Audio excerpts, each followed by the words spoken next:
Retirement பிளானிங்ல இந்த விஷயம் ரொம்பவே இம்பார்ட்டன்ட். எல்லாருமே வந்து பணம் சேர்க்கணும், 30 வருஷத்துல எவ்வளோ பணம் வேணும், அது வந்து என் ரிட்டையர்மெண்ட்டுக்கு பத்துமா, எனக்கு எவ்வளோ பென்ஷன் விட்ரா பண்ணணும், இன்சூரன்ஸ் எடுக்கலாமா, மியூச்சுவல் ஃபண்டா, ஸ்டாக்கா, டிவிடெண்டா, ரெண்டல் இன்கமா, இந்த மாதிரி எக்கச்சக்கமாக ப்ராடக்ட்ஸ் பற்றியே பேசிட்டு இருப்பாங்க. பட் ஆனால் இந்த முக்கியமான விஷயம் மெடிக்கல் எக்ஸ்பென்ஸ் அண்ட் இன்சூரன்ஸ், இதை பற்றின தாட் ப்ராசஸோ இதுவோ நிறைய பேர் பண்ணுறதே இல்லை. இதை தான் டீட்டெயிலாக இந்த வீடியோவில் பார்க்க போகிறோம்.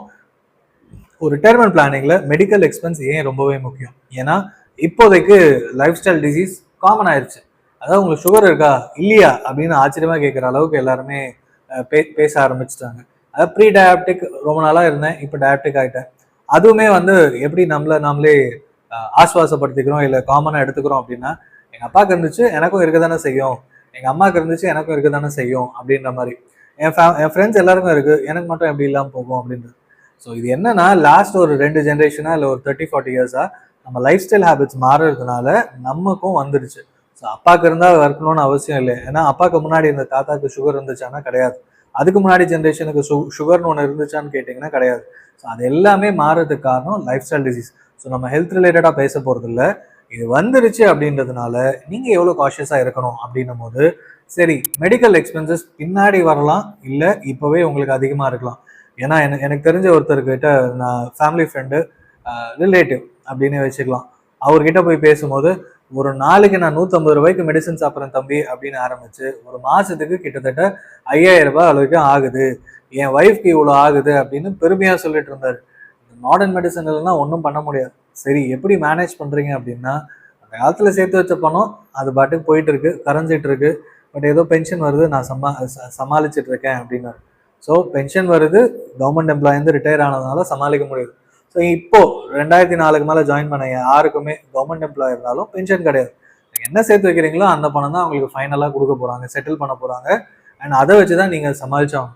அப்போ நீங்கள் என்ன பண்ணணும், இப்போத்துல இருந்தே மெடிக்கல் எமர்ஜென்சி அப்படின்னு ஒரு எஸ்ஐபி ஸ்டார்ட் பண்ணி, அதாவது யூஸ்வலாக எமர்ஜென்சி ஃபண்ட் என்ன, ஒரு 8 மாதத்துக்கு 10 மாதத்துக்கு தேவையான பணம் எப்போனா தேவைப்படுறதுக்காக எடுத்து வைக்கிறது. அது வந்து ஒரு 2 லட்சம் 3 லட்சத்துலேருந்து 10 லட்சம் வரைக்கும் பேஸ்ட் ஆன் உங்கள் இன்கம் லெவல் எவ்வளோ மாதம் செலவு பண்ணுறீங்கன்னு பொறுத்து இது மாறும். இதுதான் எமர்ஜென்சி ஃபண்ட். மெடிக்கல் எமர்ஜென்சி அப்படின்னா, நீங்கள் இப்போ மட்டும் இல்லை, ஃபியூச்சரில் இன்னொரு 20 வருஷத்தில் ரிட்டையர் ஆக போகிறீங்க, 10 வருஷத்தில் ரிட்டையர் ஆக போகிறீங்கன்னா, உங்களால் எவ்வளோ முடியுமோ தேவைக்கு அதிகமாக ஒரு பணம் வந்து ஒரு மாதத்தில் இருக்குது அப்படின்னா, உங்கள் இன்கம் தாண்டி எக்ஸ்பென்ஸ் தாண்டி இருக்குன்னா அதை வந்து சேர்த்து வைங்க. ஸோ இது எதுக்குன்னா, ஃபியூச்சரில் உங்கள் மெடிக்கல் எக்ஸ்பென்ஸ் கண்டிப்பாக இன்க்ரீஸ் ஆகும். மெடிக்கல் இன்ஃப்ளேஷனும் ரொம்பவே அதிகம். இந்தியாவில் கிட்டத்தட்ட 12 to 14% அப்படின்றது கூகுள் சொல்கிற டேட்டா. இன்ஃப்ளேஷன் தெரியும், அதுனா மெடிக்கல் இன்ஃப்ளேஷன். இன்ஃப்ளேஷன் பார்த்தீங்கன்னா விலைவாசி உயர்வு. இந்த வருஷம் ஒரு பொருள் 100 ரூபாய்னா அடுத்த வருஷம் 110 ரூபாய் அப்படின்னா 10% இன்க்ரீஸ் ஆகுது. சரி, இப்போ கவர்மெண்ட் டேட்டா லாஸ்ட் ஒரு 6 months 1 yearல பார்த்தீங்கன்னா 4% குறைவாயிருச்சு, 3% குறைவாக வந்துருச்சு இன்ஃப்ளேஷன். ஸோ அதனால தான் ஆர்பிஐ ரெப்போ ரேட்டை குறைக்கிறாங்க. ஸோ இன்ஃப்ளேஷன் கிட்டத்தட்ட 3.5% தான். இந்த வருஷம் 100 ரூபாய், அடுத்த வருஷம் 104 ரூபாய் தான் ஆகுது அப்படின்னு. பட் ஆனால் அதை தாண்டி நம்ம பண்ணுற எக்ஸ்ட்ரா செலவுகள்லாம் சேர்த்தோம்னா லைஃப் ஸ்டைல் இன்ஃப்ளேஷன் ஒன்று இருக்குது. அதுவுமே வந்து ஒரு 6-7%. பக்கத்து வீட்டுக்காரன் செலவு பண்ணுறேன், நானும் பண்ணுறேன், பணம் வந்துருச்சு, நானும் எவ்வளோ செலவு பண்ணி பார்த்து தான் ஆகணும். And OTT subscription, broadband subscription, mobile subscription, இது எல்லாத்துக்குமே பில்ஸ் எக்ஸ்ட்ரா, இது யாரும் கனெக்ட் பண்ணுறதே இல்லை. ஸோ இந்த மாதிரி எல்லா விஷயத்துக்கும் நம்ம செலவுகள் அதிகமாக இருக்கும் போது இன்ஃப்ளேஷனை தாண்டி லைஃப் ஸ்டைல் இன்ஃப்ளேஷனும் உண்டு. இதுக்கு அப்புறமும் பார்த்தீங்கன்னா மெடிக்கல் இன்ஃப்ளேஷன். இந்த வருஷம் ஹாஸ்பிட்டல் பில்லு 1 லட்ச ரூபாய் ஆகுதுன்னா அடுத்த வருஷம் ஹாஸ்பிட்டல் பில் ஒரு 10-15% அதிகமாகுது அப்படின்றது தான் உண்மை. அப்போ வந்து 15 வருஷம் கழிச்சு இப்போ 1 லட்ச ரூபாய் ஆகுது. இப்போ லாஸ்ட் இயர் வந்து எனக்கே பார்த்தீங்கன்னா டிபின்னு வந்து ஒரு ஹாஸ்பிட்டல் அட்மிட் ஆகும்போது ஒரு எல்லாமே இன்சூரன்ஸில் கிளைம் ஆயிடுச்சு. பட் கிட்டத்தட்ட எனக்கு செலவான பணம் 1 லட்சத்துக்கு மேலே, எல்லாமே ஃபுல்லி 100% செட்டில். ஏன்னா மெடிக்கல் இன்சூரன்ஸ் வச்சுருந்தேன். சரி, அது இல்லை இப்போ பாயிண்ட். இது வந்து இன்னொரு 15 வருஷம் ஆகுது அப்படிங்கும்போது இதே 14% இன்ஃப்ளேஷன் ரேட் வச்சா அடுத்த 15 வருஷத்துல இது வந்து ஒரு 5 லட்சமா ஆகும். ஸோ 5 லட்சம் ஆகுதுன்னா யோசிச்சு பாருங்க, ஒரு காமனாக ஒரு ஹாஸ்பிட்டலுக்கு போய் ஒரு 4 நாள் இருந்துட்டு வந்தால் உங்களுக்கு 5 லட்ச ரூபாய் அடுத்த ஒரு 15 வருஷத்துல ஆக போகுது. இப்போ நீங்கள் எவ்வளோ இன்சூரன்ஸ் வச்சுருக்கீங்க? கிட்டத்தட்ட 20 வருஷமா 2003, 4, 5ல இருந்து இப்போ வரைக்கும் எல்லா கம்பெனிஸ்லையும் கொடுக்குற காமன் பாலிசி பார்த்தீங்கன்னா 5 லட்ச ரூபாய் தான். 3 lakhs 5 lakhs இல்லை மேக்ஸிமம் 7 lakhs. அதுவும் குரூப் இன்சூரன்ஸ்னும் போது உங்களுக்கான கிளைம்ஸு, கோபேமெண்ட் ஃபெசிலிட்டிஸ் இருக்கும், அண்ட் சப்லிமிட்ஸ் இருக்கும், ரூம் ரெண்ட் லிமிட்ஸ் இருக்கும். இதுக்குள்ளே இருந்தால் தருவேன். அது இல்லாமல் முக்கியமான விஷயம் நான் மெடிக்கல் எக்ஸ்பென்ஸ். என் தம்பிக்கு இந்த மாதிரி ஒரு ஒரு 2 நாள் ஹாஸ்பிட்டல்னு போயிட்டு வரும்போது பார்த்தீங்கன்னா எல்லாம் செட்டில் ஆயிடுச்சு. பட் நான் மெடிக்கல் எக்ஸ்பென்ஸே கிட்டத்தட்ட 20%. அதாவது 1,00,000 வந்து கொடுத்துட்டாங்க. நான் மெடிக்கல் எக்ஸ்பென்ஸ்னு போட்டு ஒரு 20,000 வரைக்கும் வாங்கிட்டாங்க. இது ஏங்கன்னா அது வந்து இன்சூரன்ஸ் கம்பெனி கொடுக்க மாட்டான் அப்படின்னா. இன்சூரன்ஸ் கம்பெனியை கிளைம் பண்ணாலும் நான் மெடிக்கல் எக்ஸ்பென்ஸ் உங்கள் பாலிசியில் கிடையாது சார், கொடுக்க மாட்டோம். நான் அப்புறம் எதுக்குடா 20,000 நான் தண்டத்துக்கு கட்டுறேனே, நான் ப்ரீமியமே வெளியில் கட்டிட்டு போயிடுவேன்னா, இல்லை சார் இது காமனாக எல்லா கம்பெனியும் இப்படி தான் அப்படின்னு சொல்லி முடிச்சிட்டாங்க. ஸோ பிரச்சனை என்னன்னா, நான் மெடிக்கல் எக்ஸ்பென்ஸ் ரைடர்னு இப்போ எல்லா ஹெல்த் இன்சூரன்ஸ்லேயும் வந்தது. அதையும் நீங்கள் ஆட் பண்ணி தான் ஆகும். ஸோ நீங்கள் இப்போ பாலிசி எடுத்தீங்கன்னா ஒரு என்ன மாதிரி பாலிசி எடுக்கணும்? இண்டிவிஜுவல் பாலிசியா இல்லை ஃபேமிலி ஃப்ளோட்டரா? ஒரு 4 பேர் உள்ள ஃபேமிலி அப்படின்னா இண்டிவிஜுவல் பாலிசி எடுத்தீங்கன்னா கண்டிப்பாக அதிகமாகும். ஃபேமிலி ஃப்ளோட்டர் போனால் எல்லாருக்கும் சேர்த்து 10 லட்ச ரூபாய்னா ஒருத்தருக்கே 5 லட்சம் ஆயிடுச்சுன்னா அடுத்த 3 பேருக்கு அந்த வருஷம் கம்மி அமௌண்ட் தான் இருக்கும். பட் ஆனால் ரீஸ்டோரேஷன் ஃபெசிலிட்டி உண்டு. பட் இதுவே மல்டி இண்டிவிஜுவல் அப்படின்ற ஆப்ஷன் நிறைய பாலிசிஸில் நிறைய கம்பெனிஸில் கொண்டு வந்துட்டாங்க.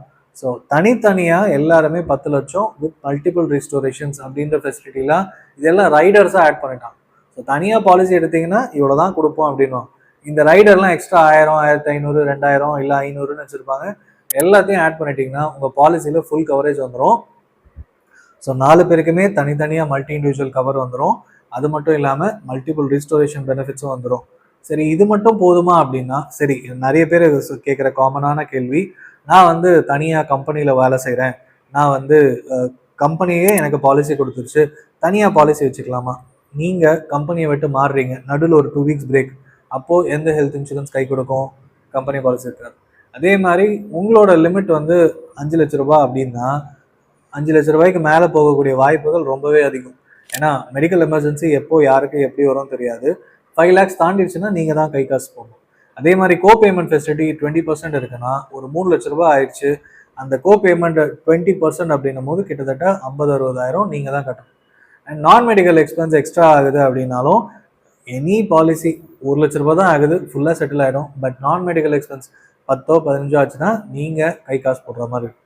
பட் இதெல்லாம் தேவை. இதெல்லாம் பண்ணாமல் ப்ரெஷரே இல்லாமல் டென்ஷனே இல்லாமல் இருக்கணும்னா நீங்கள் ஒரு ஹெல்த் இன்சூரன்ஸ் பாலிசி ஸ்டாண்ட் அலோனாக வெளியில் வச்சுக்கோங்க.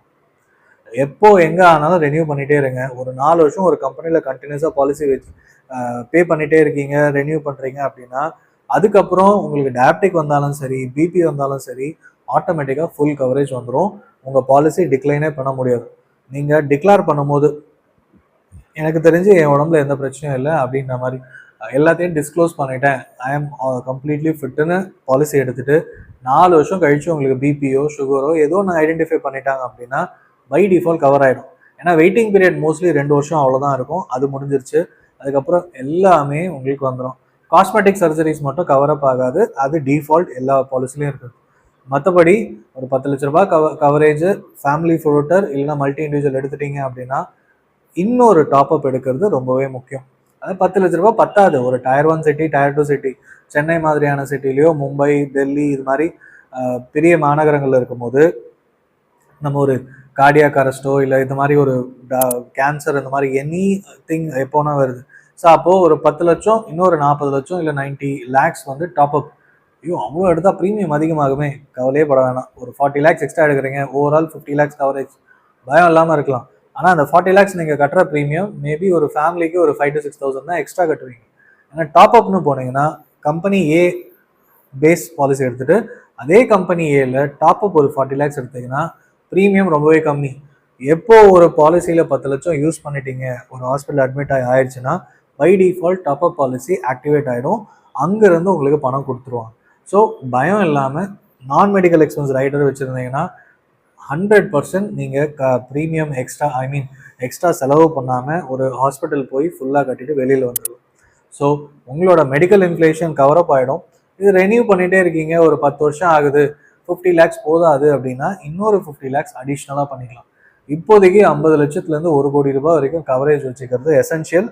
ஏன்னா வந்த பிறகு தான் எல்லாருக்கும் எவ்வளோ தேவைப்படுதுன்னு தெரியும். நிறைய பேர் பேரண்ட்ஸ்க்கு செலவு பண்ணி அவங்க பணம் ஃபுல்லாகவே பேரண்ட்ஸ்னும் போது நம்ம தாட் ப்ராசஸ் எப்படியும் காப்பாற்றணும்னு தான் இருக்கும். ஃபேமிலி மெம்பர்னும் போது தாட் ப்ராசஸ் காப்பாற்றணும்னு தான் இருக்கும். அப்போ வந்து இந்த பணம் வச்சுக்கலாம், இந்த வீடு விற்க முடியாதுலாம் யோசிக்க மாட்டோம். வீடை விற்றாவது காப்பாற்றணும், இருக்கிற பணத்தை கொடுத்தாவது காப்பாற்றணும் தான் யோசிக்கும். ஸோ அந்த மாதிரி டைம்லைனில் நீங்கள் கஷ்டப்பட்டு யோசிச்சுக்கிட்டு என்ன பண்ணணும்னு இருக்கிறத விட சிம்பிளாக வருஷம் ஒரு base policy plus top up policy renew பண்ணிகிட்டே இருங்க. ஈஸியாக உங்களுக்கு எல்லாமே கிடச்சிடும். சரி, இதெல்லாம் பண்ணியாச்சு. இப்போ நான் ஹெல்த் இன்சூரன்ஸ் வெளியில் எடுக்க போகிறேன், என்கிட்ட இது வரைக்கும் இல்லை அப்படின்னா இந்த 5 விஷயத்த ஃபாலோ பண்ணிக்கோங்க.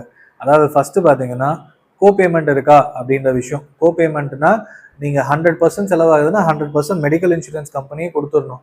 அந்த கோபேமெண்ட் 100% இல்லாமல் கம்பெனியே செட்டில் பண்ணுற மாதிரி இருக்கான்னு செக் பண்ணிக்கோங்க.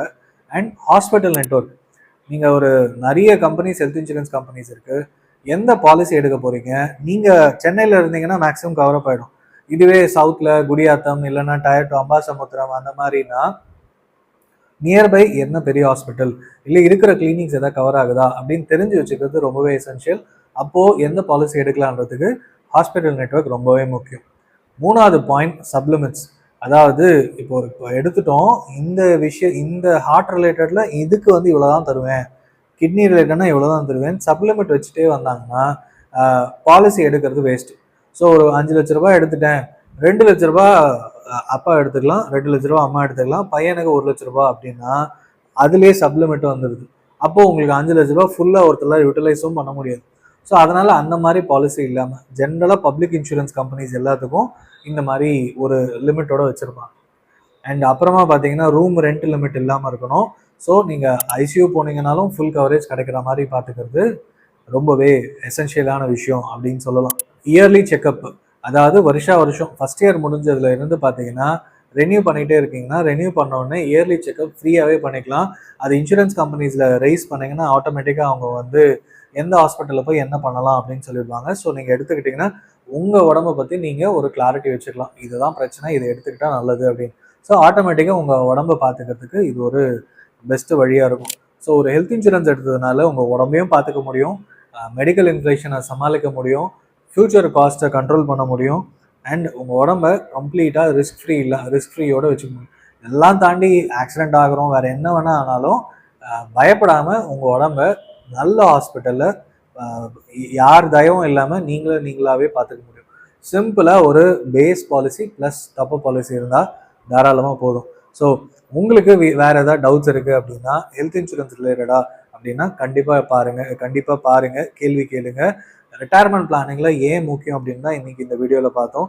ஸோ 50 வயசாக இருந்தாலும் சரி, 60 வயசாக இருந்தாலும் இது வரைக்கும் எடுக்கலைன்னா இப்போவே பாலிசி எடுத்துக்கோங்க. உங்களுக்கு ஹெல்ப் வேணும்னா கீழே கமெண்ட் பண்ணுங்கள், நான் உங்களை ரீச் அவுட் பண்ணுறேன்.